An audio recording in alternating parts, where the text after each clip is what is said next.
So in this video I'm going to take you through the first few rounds of making this solid granny square. It's worked with linked double crochet in the round without turning. So I'm using this sheepjes bamboo blend, and I've got a 4.5mm hook. This is fingering or lightweight yarn. I advise going up at least one if not two hook sizes for this pattern, just because the linked crochet stitch, linked double crochet stitch is a bit easier to work with a large hook. So I'm going to start by working a magic ring. I'll pop a link below to a separate tutorial with a magic ring, but essentially you just wrap your yarn with the working yarn at the back, turn it over, pop your hook underneath, pull it through, and that creates a little loop. Then I'm going to chain 4 to start my round. So this chain 4 counts as a starting chain, which are the first 2 chains, and then the second 2 chains are going to be the chain 2 space at the corner. If you've worked a solid granny square before, you'll appreciate it's got a chain 2 space in each corner that you work into. So this is worked using linked double crochets, and traditionally a linked double crochet will start by working into the chain, but for this pattern we're going to start with a normal double crochet. So I'm going to start by working a normal double crochet into the ring. So what you've got here, that double crochet there is going to be the first stitch of each side of the square, and then this is going to be the chain 2 space for the final corner. So that's my first double crochet. Now I'm going to work a linked double crochet. I do have a separate tutorial for a linked double crochet, which I'll link to as well below. But essentially what you do is you work your yarn over for your double crochet by inserting the hook into the horizontal bar of the previous stitch. So for a normal double crochet, that is there. So I'm going to do that and yarn over and pull through that loop. So that is basically equivalent to getting a yarn over for a normal double crochet. Now I'm going to work 2 links. So I'm working 2 linked double crochets into the magic ring. So again, pop it through the horizontal bar, yarn over and pull up a loop, and then work a normal double crochet. So that's effectively my first side. I'm going to chain 2 for the corner, and I'm just going to repeat that. So it's a normal double crochet and then 2 linked double crochets. That's my first double crochet. That is the horizontal bar I'm going to use, up a loop, and then that's the first linked double crochet. Oops. That's the second, and then chain 2 for the corner. That's my second side. I'm just going to pull my loop a bit tighter. So third side, start with a double crochet, using that horizontal bar there.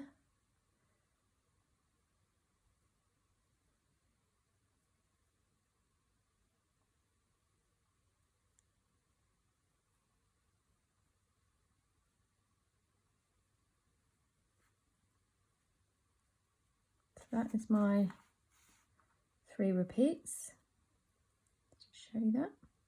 So we've got 1, 2, 3 sides done.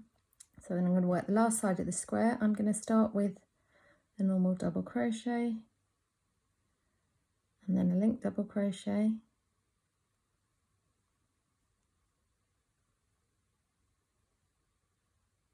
this is all in US terms if you haven't gathered that already.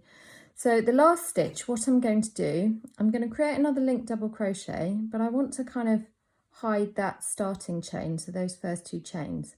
So I've called this in the pattern, which I'll link to below, a joined linked double crochet. So I'm going to start it like a normal linked double crochet, and I'm going to, so I've inserted my hook and pulled up a loop, so I've got 3. So with the normal one, what I'd do is I'd yarn over and pull through 2 twice to finish. But here I'm going to just insert the hook into that chain 4, yarn over, and then pull through 2, and then yarn over and pull through 2. So it's basically the same as the normal linked double, but you're just integrating that chain space, so it's gonna kind of sit on the back of the square and be hidden. Then what I'm going to do to finish the round, so I can start my next round, is I'm just going to slip stitch into that kind of last chain, so it's actually the 4th chain before the first stitch of the round. And what that does is you'll see on the next round, it'll just help me to work into the corners a bit more neatly. So I'll just pull that a little bit tighter. So that's my first diddy little round. So let's go for round 2. Once you've got round 2, you've got the whole pattern. So chain 4 to start, like we did before.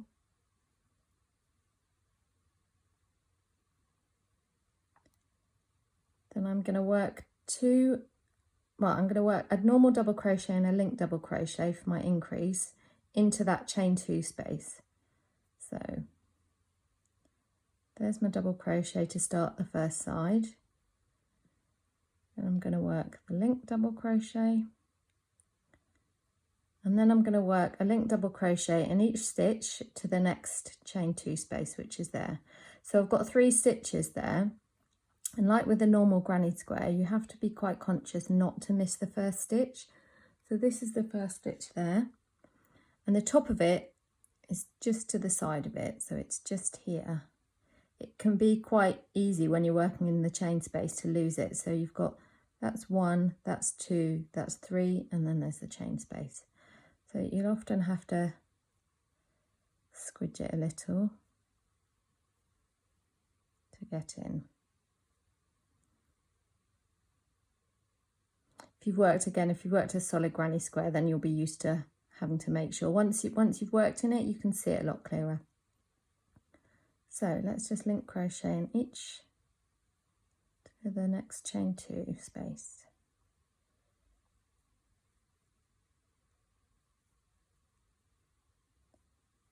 So that's in each stitch. Now I'm going to work in this chain 2 space to form my next corner. I'm going to work 2 linked double crochet, chain 2, then 1 normal double crochet to start the next side, and another linked double crochet, and then I'm just going to repeat that all the way around. So I'll show you with the corner. So in the second round, we've gone from 3 stitches on a side to 7 stitches on a side.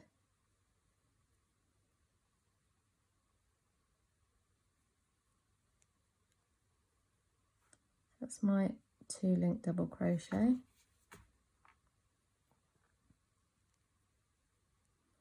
And I'm going to chain 2 and go to start the next side. So starting with a normal double crochet.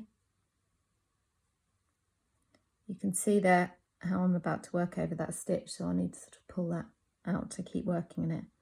So I'm still in the corner, so that's my double crochet and then linked double crochet. And then I'm going to work a linked double crochet in each stitch to the next corner and do the whole process again. So I'll just work around now.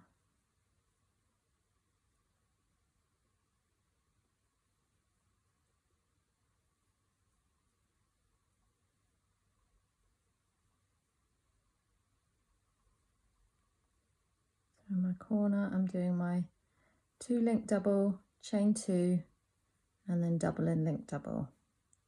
There's my 2 linked double, chain 2, let's move that tail, normal double, and then linked double.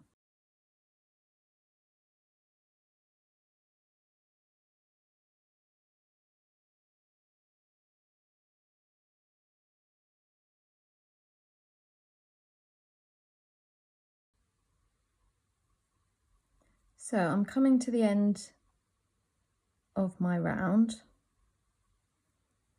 So I've done 2 and then 3, so I'm at 5. So I've got 2 stitches to work. Hang on, 1, 2, yeah. So here you can see this is that chain 2 space. This stitch here is my slip stitch. So I don't really want to work into that because it'll just give me an extra stitch and it'll kind of make things a bit wonky. So what I'm going to do is I'm at the stage where I need to work two link doubles into that corner space to finish the corner. So for the first one, just going to work over that into the chain 2 space. And I tend to pull it quite tight there just because you're working over a few chains, and then I'm just going to pull that chain 4. So that's the chain 4 that we started with.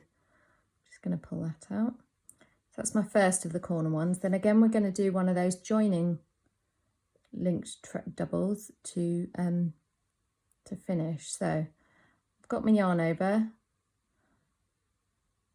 I'm going to insert into the chain 2 space and pull up a loop. So I've got 3 loops on my hook, but instead of just yarning over and going straight through, I'm going to pop it into that chain 4 space.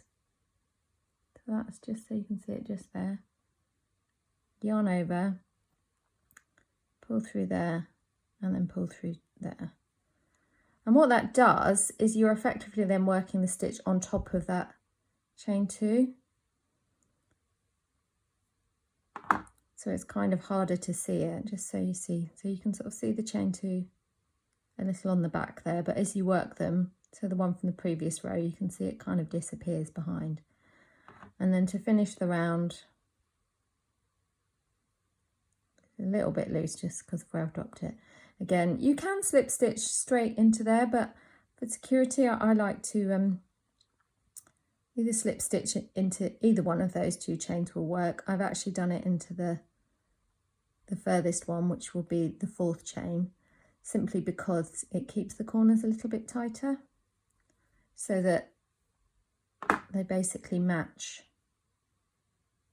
the other corners where you haven't joined. But it's a good way to make the corners look invisible. So you can see here, it takes a little bit of examining to work out which corner the join was in. You can see that.